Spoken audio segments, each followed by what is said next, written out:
In the vast expanse of the Orion Arm, where interstellar civilizations flourish like mold on expired nutrition cubes, there exists a cardinal rule that every spacefaring species learns early: avoid humans at all costs. I, Commander Vrix of the Zelturian Reconnaissance Fleet, am about to explain why this rule exists, and why I personally had the misfortune of helping establish it. Allow me to clarify something about the galactic community. We're not particularly brave. We've evolved over millennia to avoid confrontation whenever possible. Our weapons are primarily defensive, our ships prioritize escape velocity over attack capability, and our diplomatic protocols involve an excessive amount of bowing and apologizing.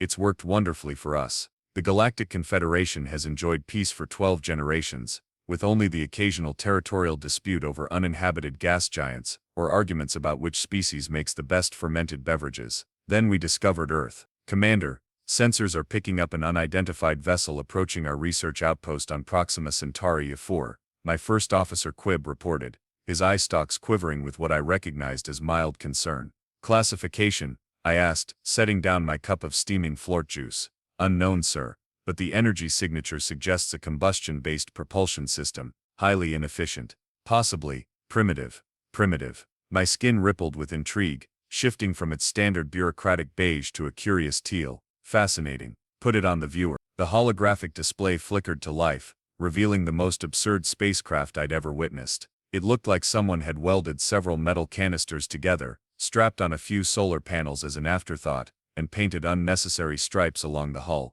The vessel wobbled slightly as it approached, as if the pilot was still figuring out the controls. Are they sending any communication? I asked. Lieutenant Draz, my communications officer, fluttered her respiratory membranes in the Zelturian equivalent of a shrug. Just this repeating audio message, Commander. She activated the transmission, and a cheerful, completely unfamiliar voice filled our command center. Howdy, aliens. This is Captain Doug Jackson of the Earth vessel Second Chance. We come in peace and brought snacks. Permission to dock and share cultural exchange, as well as Doritos. The command center fell silent. 12 pairs of eye stalks turned toward me. Did it just say, howdy? I asked.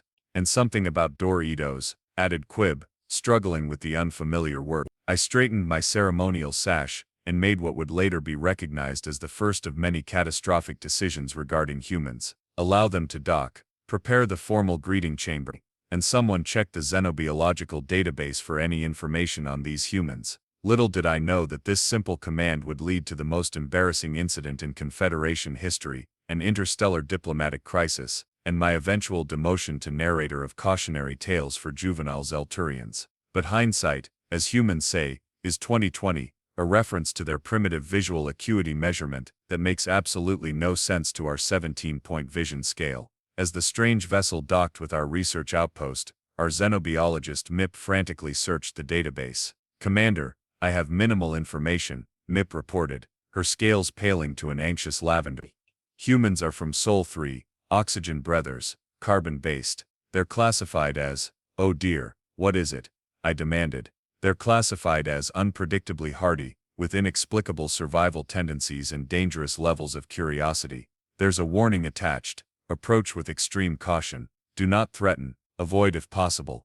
I dismissed this with a wave of my upper appendage. They said they brought snacks. Mip, how dangerous could they be? As Captain Doug Jackson stepped through the airlock and into our greeting chamber, I got my first look at a human. He stood upright on two thick limbs, had only 2 eyes, and displayed his teeth constantly in what we would later learn was called a smile, rather than a threat display. He wore a blue covering with patches, and carried a container labeled Cool Ranch. Greetings, Earth vessel captain, I said formally. I am Commander Vrix of the Zelturian Reconnaissance Fleet, representing the Galactic Confederation.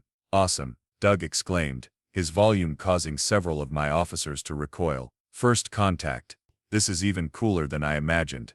And trust me, I've imagined this a lot, like since I was 8. Hey, are those tentacles or really long fingers? I stared at him, momentarily unable to process the breach of diplomatic protocol. No formal acknowledgement of titles, no recitation of ancestral achievements, just questions about appendages. We have monitored your approach with interest, I continued, desperately trying to adhere to proper first contact procedures. The Galactic Confederation welcomes peaceful interaction with new species, provided they respect our customs and, is that a coffee machine? Doug interrupted, pointing at our sacred water purification shrine. Man, some things really are universal. Hey, anyone want a Dorito? They're ranch-flavored, which doesn't actually taste like a ranch, more like buttermilk and garlic powder, but they're pretty awesome. He thrust the container toward Lieutenant Draz, who emitted our species' panic pheromone, triggering the station's automated defense protocol. And that's how, within 3 minutes of our first human encounter, our security drones deployed and shot Captain Doug Jackson directly in the chest, with a stun pulse designed to incapacitate a being 3 times his size. What happened next would change galactic politics forever. The human looked down at the smoking hole in his blue uniform, patted it with his 5-fingered hand, and did the last thing any of us expected. He laughed. The sound of human laughter, I would later learn, has been compared by various species to everything from mating calls of Ventusian sky serpents, to a waste disposal unit processing crystalline materials. To our Zelturian auditory perception, it was simply chaotic and distressing. Yet there stood Captain Doug Jackson, with a thumb-sized hole burned through his uniform, and what must have been at least minor dermal damage, laughing as if we'd just performed an amusing cultural ritual rather than attempted to neutralize a potential threat. "Whoa, you guys don't mess around with the welcome party," Doug exclaimed, brushing charred fabric from his chest. "Good thing I was wearing my lucky undershirt." He pulled aside the damaged material, to reveal another layer beneath. Kevlar titanium weave. Standard issue for exploration missions after the Ganymede incident. You know how it is with unknown environments, better safe than sorry. I stared in horror at the human's continued animation. Our security protocols had failed. The being was still functional, still talking, still holding out that strange container of Doritos. Security breach. "The subject is resistant to standard containment measures," shrieked Lieutenant Draz, her voice modulating to our emergency frequency. "Deploy secondary countermeasures," ordered Quib, who had taken shelter behind our ceremonial greeting podium. The security drones responded immediately, deploying a more concentrated stun pulse, this one designed for large aquatic predators. The beam struck the human directly in the torso again. Doug staggered back 2 steps, then straightened, patting his smoking chest. "Okay, that one tickled a bit. Look, is this some kind of alien handshake I don't know about? Because where I come from, we usually just, it's still operational," Mip wailed, retreating toward the emergency evacuation tubes. The database warning was correct. Maximum containment protocol. I found myself shouting, all diplomatic training abandoned in the face of this apparently invulnerable alien. The security system responded with our final defensive option, a localized gravity pulse that would effectively immobilize any known species by increasing their body weight tenfold. The generators hummed, the lights dimmed momentarily, and Captain Doug Jackson stumbled slightly and grabbed a nearby console for support. "Whoa, head rush. Is the artificial gravity acting up? 1 second I feel like I'm back in Earth's gravity. The next it's like basic training all over again." He shook his head and took another step toward us. "Anyway, as I was saying about these Doritos, that was the breaking point." Panic erupted throughout the greeting chamber. Officer Plynn slithered rapidly toward the escape pods, leaving behind a trail of stress mucus. 2 junior technicians attempted to merge their forms into a defensive cluster, a primordial response our species hadn't displayed in millennia. Quib activated his emergency personal shield, which enveloped him in an impenetrable but highly conspicuous bubble of pulsating energy. "Fall back. The human is advancing," someone shouted as Doug took another casual step forward, still holding out his offering. I'd like to say I maintained my commander's composure. I'd like to claim I stood firm as the representative of the Zelturian fleet. The security recordings, however, would later show me climbing halfway up the ceremonial tapestry that adorned our greeting chamber wall, my scales flashing the deep crimson of absolute terror. "Quarantine the station. Alert the Confederation Council. We have encountered a Category 1 biological anomaly," I ordered, my voice several octaves higher than regulation standard. "Guys, is everything okay?" Doug asked, appearing genuinely concerned as chaos unfolded around him.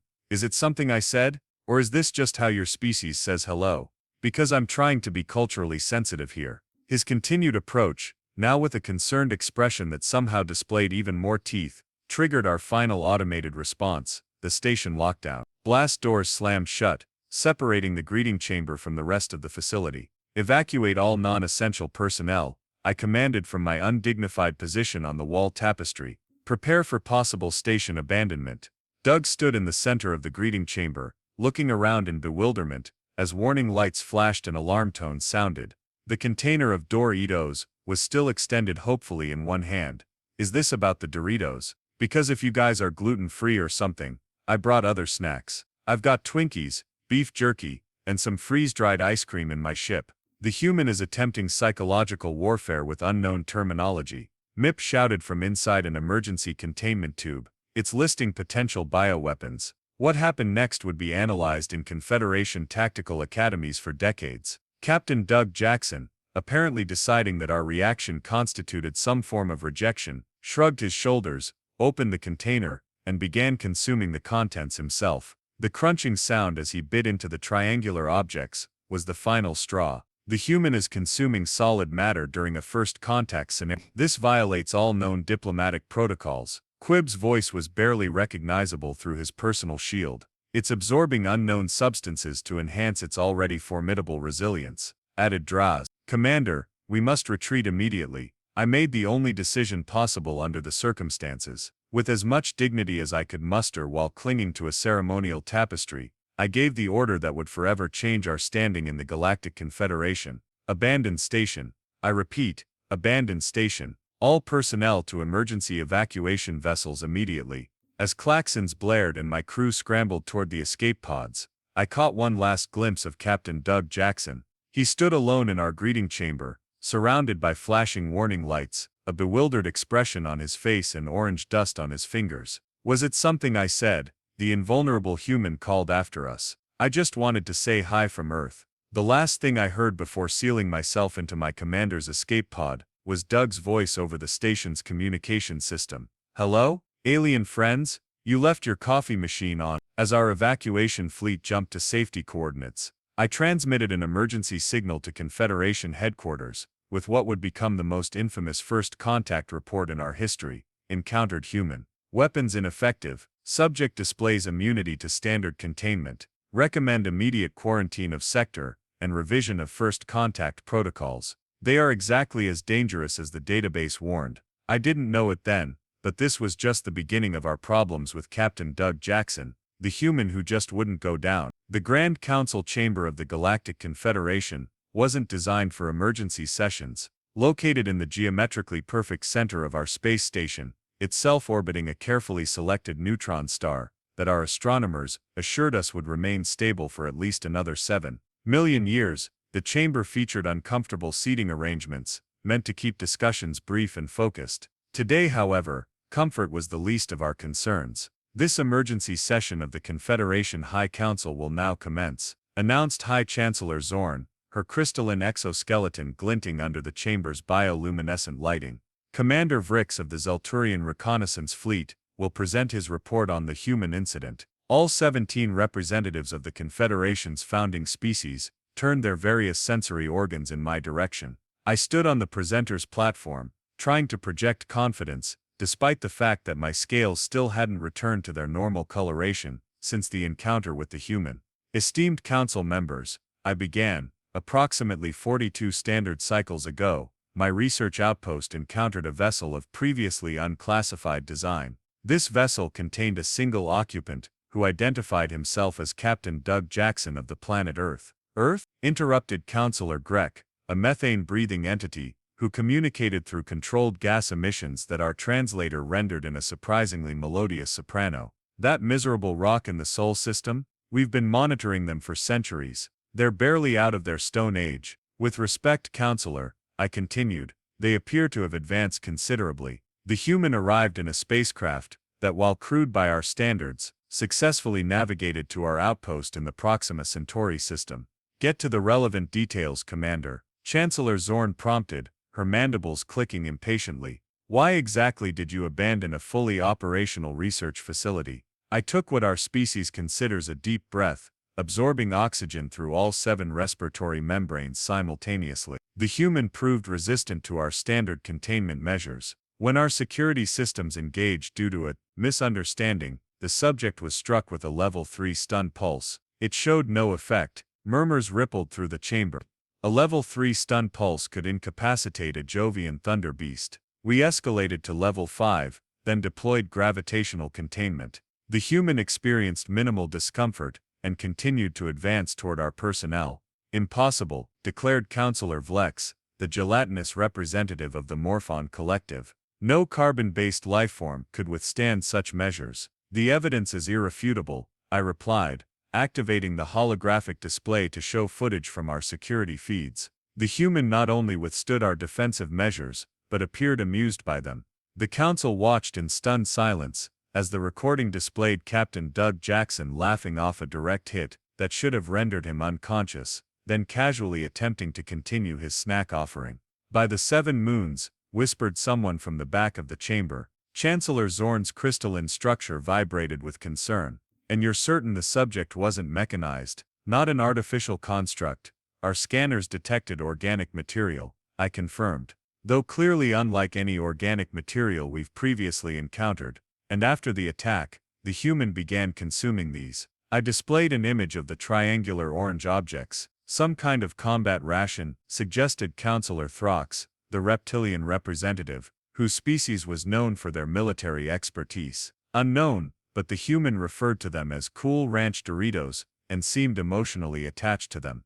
The council erupted into overlapping conversations. Chancellor Zorn had to strike her ceremonial resonance crystal 3 times to restore order. This is most disturbing, she declared. If humans can withstand our standard defensive measures, they pose a significant threat to Confederation security. Commander Vrix, what is your assessment of their intentions? I hesitated. The human claimed to come in peace, but this could be deception. Their resilience suggests a species evolved for combat. Most concerning was their reaction to our defensive measures, not fear or anger, but amusement, as if our most powerful weapons were insignificant. We must take immediate action, declared Counselor Throx, rising to his considerable height. I propose we dispatch the 7th Battle Fleet to establish a quarantine perimeter around the Sol system.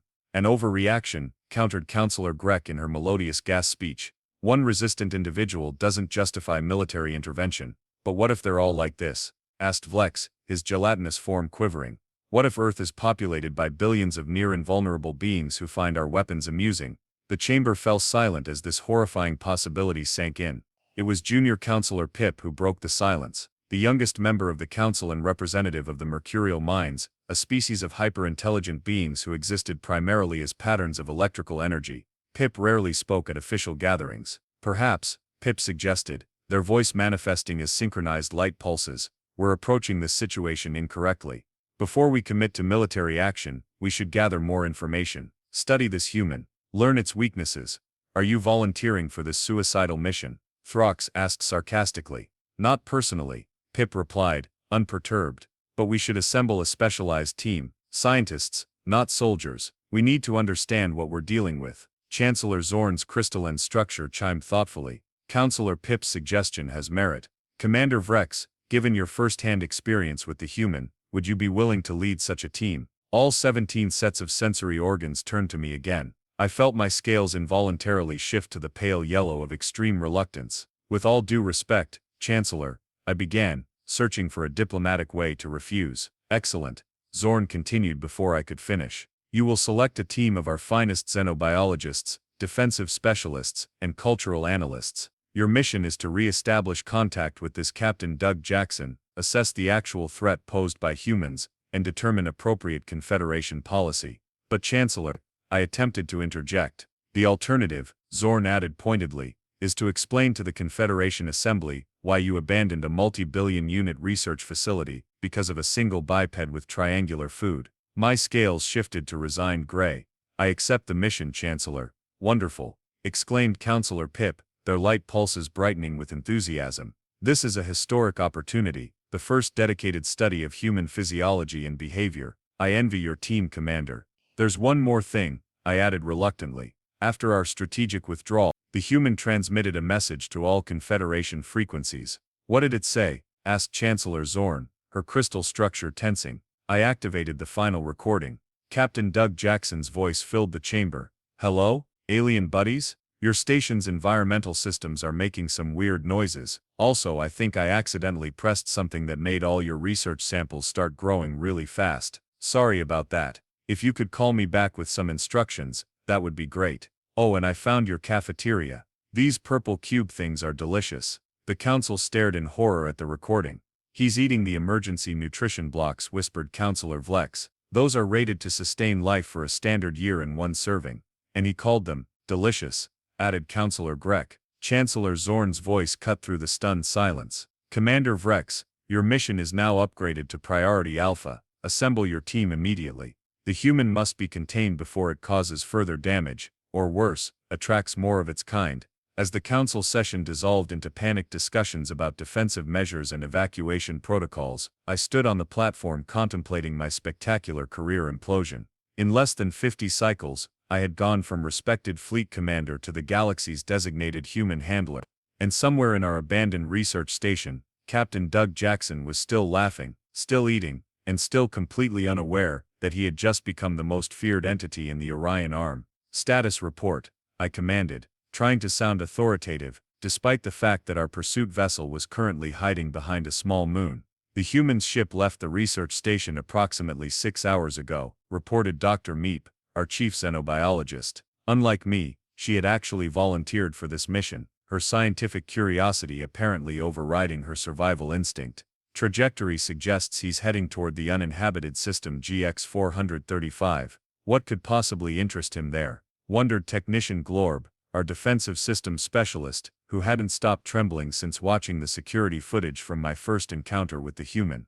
Unknown, replied Lieutenant Krill, our pilot and the only member of the original research station crew I'd managed to convince to join this suicide mission.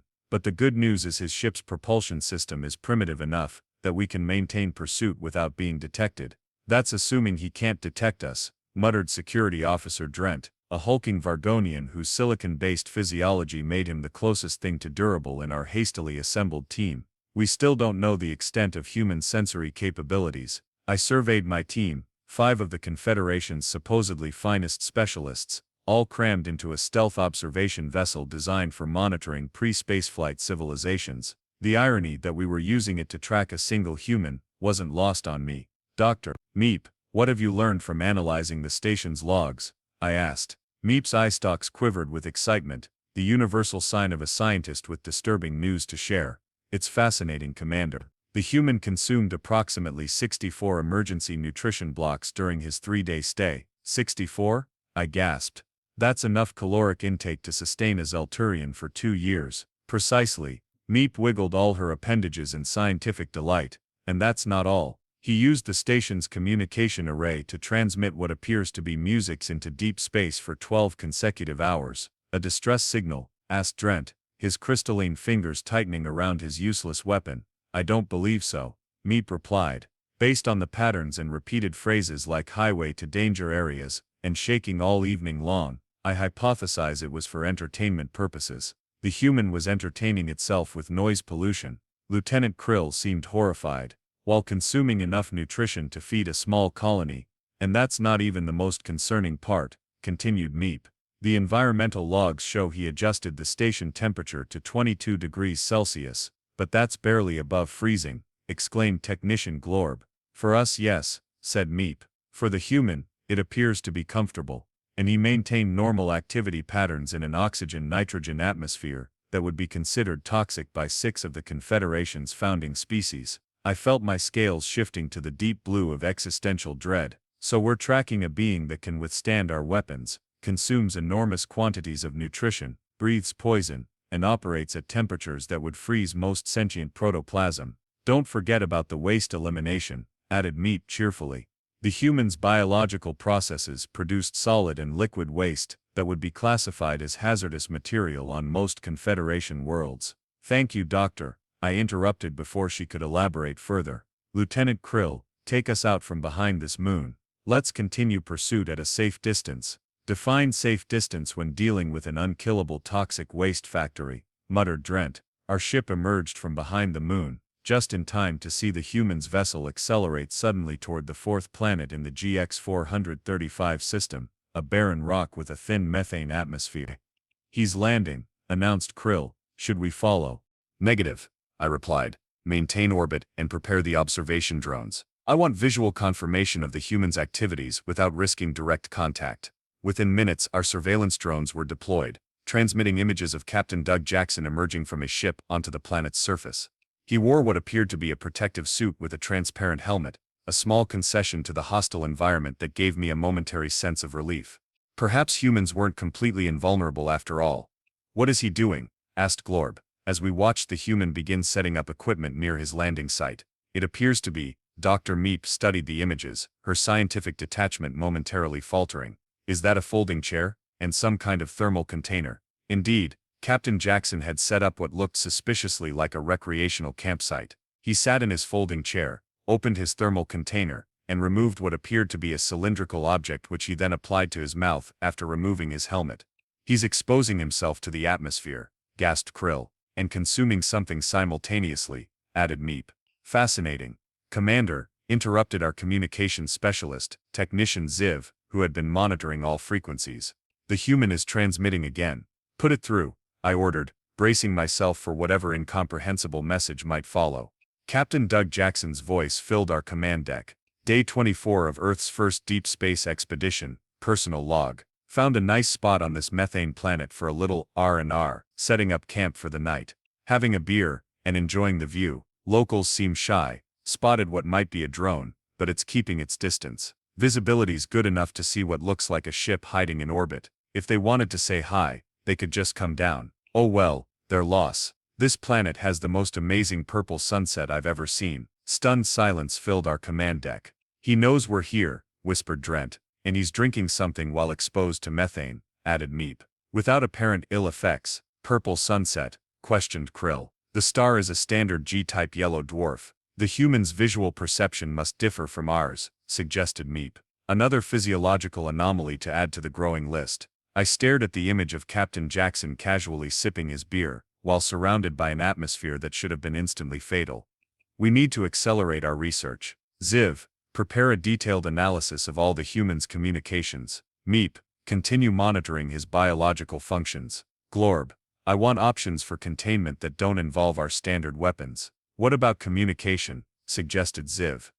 "If the human knows we're here, perhaps direct interaction would yield better results than observation." I recalled the chaos of our first meeting, and suppressed a shudder. "Negative. We maintain distance until we understand more about human capabilities and intentions." Over the next 14 days, we followed Captain Jackson through 3 more star systems. We watched in mounting horror, as he went swimming in a lake of liquid ammonia, calling it refreshingly brisk. Collected samples of crystalline formations that our sensors identified as highly radioactive, consumed food rations at a rate that would sustain a Confederation citizen for half a lifetime, repaired his ship's thruster using what appeared to be adhesive tape and creative profanity, transmitted music into space with lyrics about rocking, rolling, and something called Paradise City. Each observation added to our growing dossier on human resilience and frankly baffling behavior. The Confederation Council received our daily reports with increasing alarm, and twice I had to talk them out of deploying the battle fleet.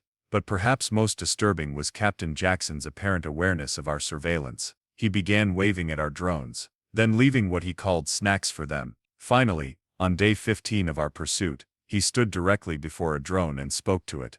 "Hey there, little spybot. Look, I know your friends are up there watching me. I'm not upset about the whole shooting incident. Cultural misunderstandings happen, but this game of interstellar hide-and-seek is getting old. So here's the deal, I'm heading to the asteroid belt in the next system. If you guys want to talk, I'll be there. If not, that's cool too. I'll leave you some Twinkies either way. They've got a shelf life of like forever, so they're perfect space food." "He's inviting us to a meeting," said Ziv. "It's obviously a trap," growled Drent.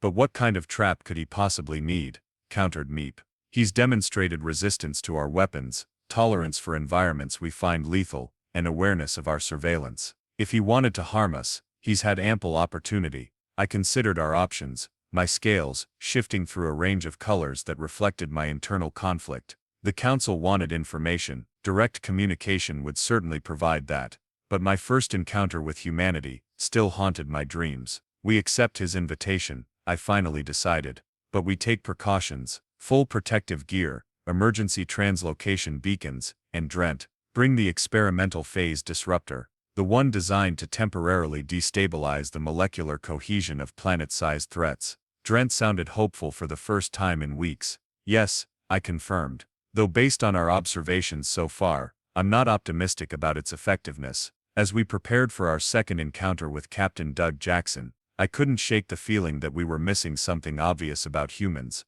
something that might explain their inexplicable resilience and casual disregard for environmental hazards that would annihilate most sentient species. Whatever the explanation, I was determined to get answers. The Confederation's future security might depend on it.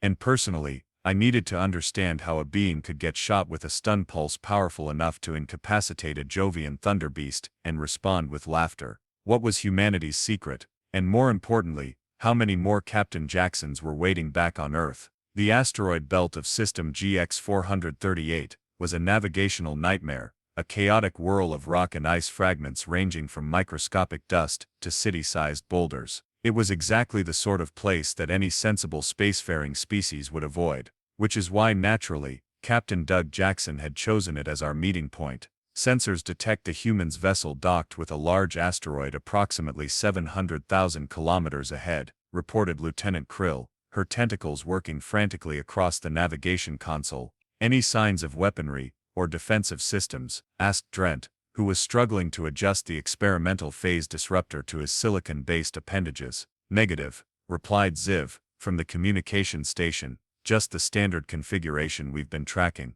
Although, she paused, her sensory frills extending with concern, I am detecting unusual thermal readings from the asteroid itself. Elaborate, I commanded, feeling my scales shift to the purple-green pattern that signified nervous anticipation. The asteroid appears to have been hollowed out, Ziv explained. And there's an artificial atmosphere being maintained inside. Composition is primarily nitrogen-oxygen. He's terraformed an asteroid, gasped Meep, her scientific excitement overwhelming her survival instinct once again.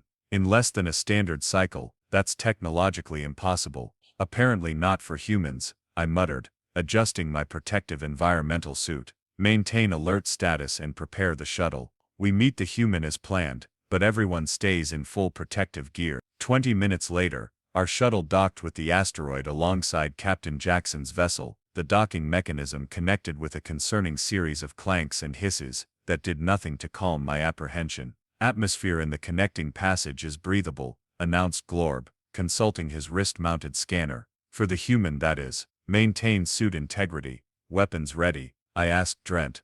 The security officer patted the bulky phase disruptor. As ready as possible. Though based on our observations, I'm not sure if ready has any meaning when it comes to humans. Stay alert, I instructed as the airlock cycled open. Remember your training and welcome to Casa de Jackson, boomed a familiar voice, as the inner door slid aside.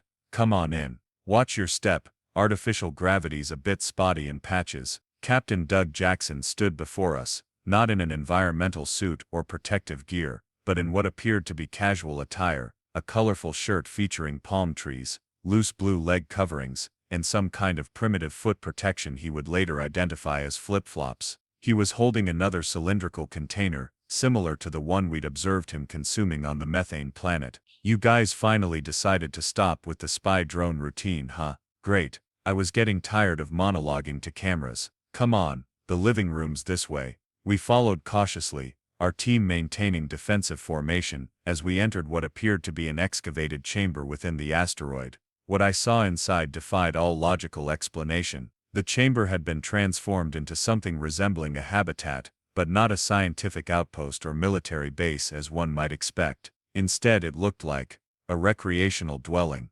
Furniture made from reconfigured spacecraft components sat atop a covering that Captain Jackson would later call a throw rug. Light was provided by floating illumination orbs that appeared to be modified emergency beacons, and in one corner stood some kind of primitive food preparation area, with several containers emitting peculiar aromas. Make yourselves comfortable, Doug gestured toward the furniture. Beer in the cooler. I've also got some snacks laid out. Wasn't sure what you folks eat, so I brought variety. None of us moved. I noticed Drent's silicon fingers tightening around his weapon. Or we can stand. Standing's cool too, Doug continued, apparently undeterred by our rigid postures. So I'm guessing you have questions. Like why I didn't die when you shot me. Totally fair. You are aware of our surveillance, I stated, trying to maintain command presence despite my astonishment at our surroundings. Hard to miss. You guys aren't exactly subtle. The ship that's been following me makes this weird humming noise in the upper frequency range. Plus your drones have property of Galactic Confederations written on them in like 6 different languages. Ziv made a small sound of embarrassment behind me. Security protocols would need to be updated.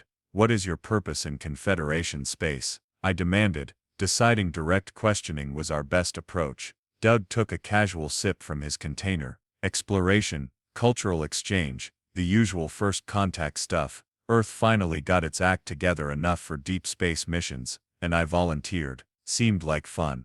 And the research station? I pressed. Was consuming our emergency rations part of this cultural exchange? Oh, those purple cube things. Sorry about that. I didn't realize they were emergency supplies. They tasted like grape bubblegum, so I figured they were snacks. He shrugged apologetically. I left some Twinkies as replacement. Fair trade, I thought.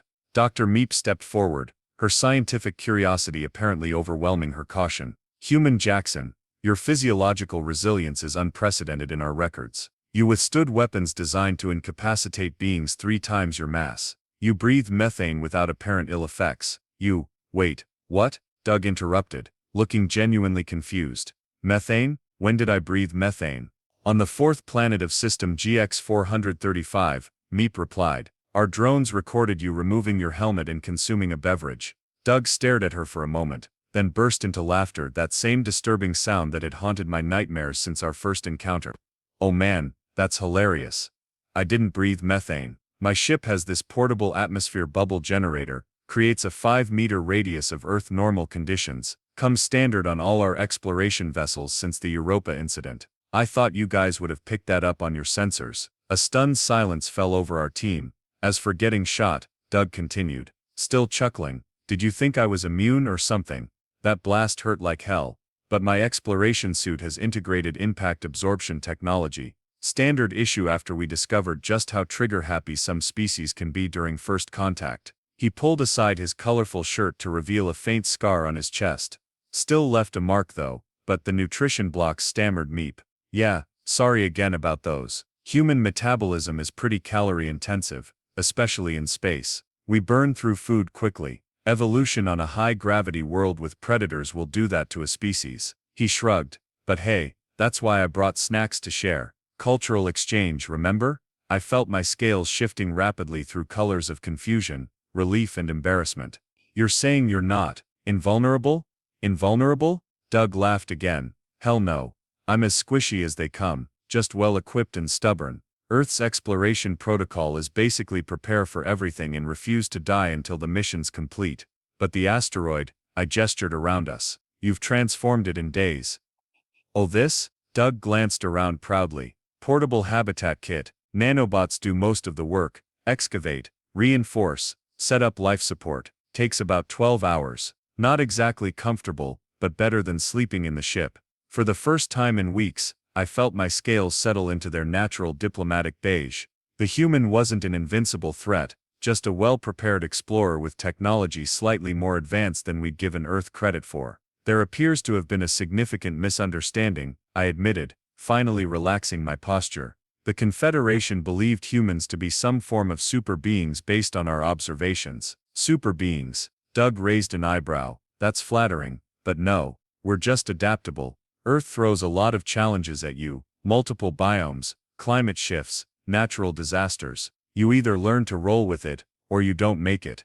Drent finally lowered his weapon. Then you pose no threat to the Confederation, unless you consider cultural contamination through snack foods a threat. No. Doug gestured toward a container filled with colorful packages. Speaking of which, anyone want to try a Twinkie? They're technically cake, but with a cream filling that defies both physics and nutritional science. Slowly, hesitantly, my team began to relax. Dr. Meep was the first to approach the offered snacks, her scientific curiosity once again overriding caution. She extended an appendage toward the yellow oblong object Doug held. Just a warning, he added with a grin. Once you start with Earth snacks, it's hard to stop. They're engineered to be addictive. More human weapons? Asked Drent suspiciously. Of a sort. Doug laughed. But the only thing they'll destroy is your diet plan. As my team cautiously interacted with the human and his offerings, I reviewed the situation. The Confederation had mobilized emergency protocols, abandoned a research station, and nearly deployed a battle fleet, all because we'd misinterpreted normal human adaptability and preparation as supernatural resilience. And it had all started because Captain Doug Jackson had laughed when we shot him. I believe, I said, finally, removing my helmet in a gesture of trust, that the Confederation and Earth have much to learn from each other. Perhaps we should start over without shooting you this time. Doug's face formed what I now recognized as a genuine smile, not a threat display.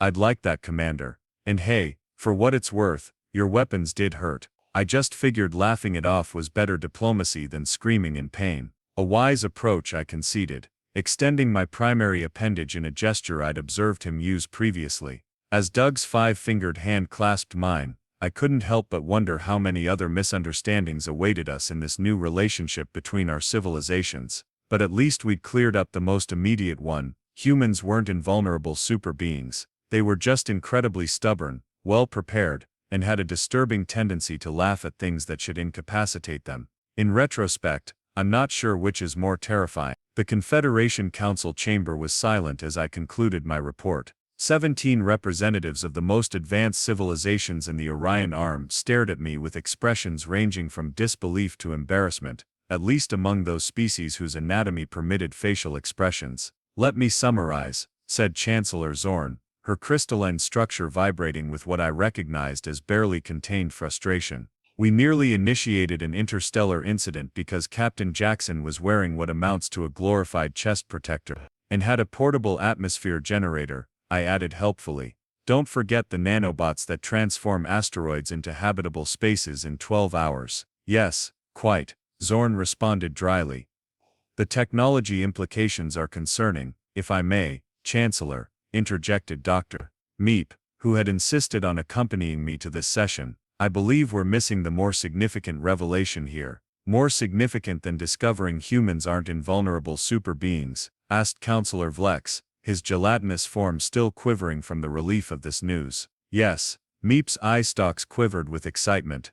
Consider what we've learned about human psychology and adaptability. Captain Jackson was shot by unknown aliens, yet his response was to laugh it off and continue attempting friendly contact. When we fled in panic, he occupied himself by exploring our station and transmitting music into space. When followed by our surveillance drones, he left snacks for them.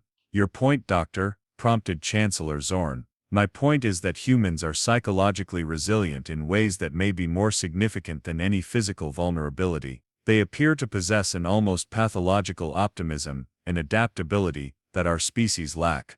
Counselor Throx, the reptilian military expert, leaned forward.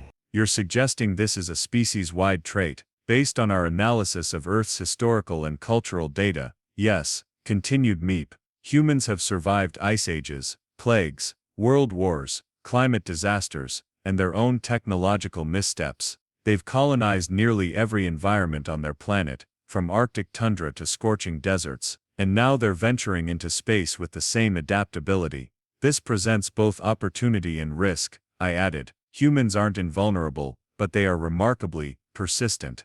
Chancellor Zorn's crystalline structure chimed thoughtfully. What is your recommendation, Commander Vrex? I had spent the journey back to Confederation space contemplating this very question. I believe we should establish formal diplomatic relations with Earth. Their technology is more advanced than we estimated, but still complementary rather than threatening to our own. And their psychological resilience could be valuable to the Confederation. Not to mention, added Meep, that Captain Jackson has already transmitted our coordinates to Earth's space program. He was quite apologetic about it but explained it was standard protocol. A ripple of alarm passed through the council. He did what? Gasped Counselor Grek. Apparently, Earth has a policy of sharing all significant discoveries with their entire species, I explained. Something about knowledge belonging to all of humanity. The concept seemed deeply important to him. So more humans could arrive at any moment, asked Vlex, beginning to quiver again. It's possible, I admitted, though Captain Jackson assured me they would follow proper diplomatic protocols. He's been sharing our cultural information with his superiors, and they're quite eager for peaceful contact. Chancellor Zorn struck her resonance crystal, bringing the murmuring council to order. The council will need time to consider this development. Commander Vrex, you and your team are to be commended for resolving this situation without further incident. Until formal diplomatic procedures are established, you will serve as our liaison with any humans we encounter. I felt my scales shift involuntarily to the pale yellow of resignation. Of course I would be made the official human handler. The universe has a perverse sense of humor that way. 3 cycles later, I found myself aboard the Confederation diplomatic vessel Harmonious Exchange, approaching Earth's orbital space station. Captain Jackson had returned home ahead of us, apparently eager to share tales of his adventures with his fellow humans. Incoming transmission from the Earth station announced Ziv, who had volunteered to join this mission despite her better judgment. On screen, I commanded. Straightening my ceremonial diplomatic sash, the view screen activated to show not Captain Jackson but a different human, this one female, with darker skin and coverings that appeared more formal. "Greetings, Confederation representatives," she said, her face displaying what I now recognized as a diplomatic smile. "I'm Director Elena Reyes of the Earth Unity Space Program. On behalf of humanity, welcome to our solar system. We're thrilled to establish formal contact with the Galactic Confederation." "Greetings, Director Reyes," I responded, using the formal diplomatic phrasing I'd rehearsed extensively. "The Galactic Confederation extends peaceful greetings to Earth and its people. We look forward to cultural and scientific exchange between our civilizations." "As do we," she replied. "Captain Jackson has shared fascinating information about your species and technology. We have prepared appropriate environmental accommodations for your delegation based on his reports." "That is most considerate," I acknowledged. "We have brought gifts and cultural artifacts to share with humanity." Director Reyes' smile widened. "Wonderful, we've prepared some things for you as well. Captain Jackson mentioned you particularly enjoyed something called Twinkies." Behind me, I heard Dr. Meep make a small sound of anticipation. The yellow oblong sweetness had become something of an obsession for our xenobiologist. "We have developed a certain appreciation for your distinctive cultural artifacts," I admitted diplomatically. "Excellent. We'll have a variety of Earth foods available. The diplomatic reception will include representatives from all Earth's major regions. Everyone is eager to meet you. Captain Jackson's stories have created quite a buzz." I suppressed a shudder, imagining dozens of Captain Jacksons, all laughing off stun blasts and consuming alarming quantities of nutrition blocks. "Before we proceed with docking," Director Reyes continued, her expression becoming more serious, "I want to formally apologize for the misunderstanding during first contact. Captain Jackson can be enthusiastic. We've updated our protocols to prevent similar incidents in the future. The Confederation equally regrets the hasty response of our research station personnel," I replied, diplomatic training kicking in. "We look forward to a more measured relationship moving forward." As the transmission ended and our ship began its final approach to the Earth station, I turned to my team. "Remember your training. No sudden movements, no deploying weapons, and under no circumstances are you to comment on their bizarre respiratory processes or their alarming tendency to consume solid food in public." "Commander," Ziv asked hesitantly, "do you think they're all like Captain Jackson?" I considered the question carefully. Based on their planetary history and Captain Jackson's explanations, I believe humans share certain core traits: adaptability, persistence, and a concerning level of optimism in the face of adversity. But I hope that Captain Jackson represents an extreme example of his species. As we docked with the Earth station and prepared to disembark, I couldn't help but reflect on how thoroughly one human had upended Confederation protocols and perceptions. We had shot him, and he had laughed and kept coming, not because he was invulnerable, but because stopping simply wasn't in his nature. If that was truly representative of humanity as a whole, the galaxy was about to become a much more interesting place. "Airlock secure, Commander," reported Ziv. "Earth delegation awaiting our arrival." I adjusted my ceremonial sash one final time and gave the order to open the door, prepared to lead the Confederation into a new era of interspecies relations. "Oh, and Commander," added Ziv with what I recognized as poorly concealed amusement, "Director Reyes mentioned that Captain Jackson will be serving as their chief diplomatic liaison to the Confederation. He specifically requested to work with you." My scales shifted rapidly through every color in the Zelturian emotional spectrum before settling on a resignation gray so deep it was nearly black. Of course he did. The universe, it seems, has a sense of humor remarkably similar to that of humans. And as the airlock doors opened to reveal a delegation of smiling humans, Captain Doug Jackson front and center, wearing his ridiculous palm tree shirt and holding a container of Twinkies, I accepted that my life would never be the same. We had shot a human, and he had laughed and kept coming. Now the rest of humanity was following right behind him. "May the 7 moons have mercy on us all,"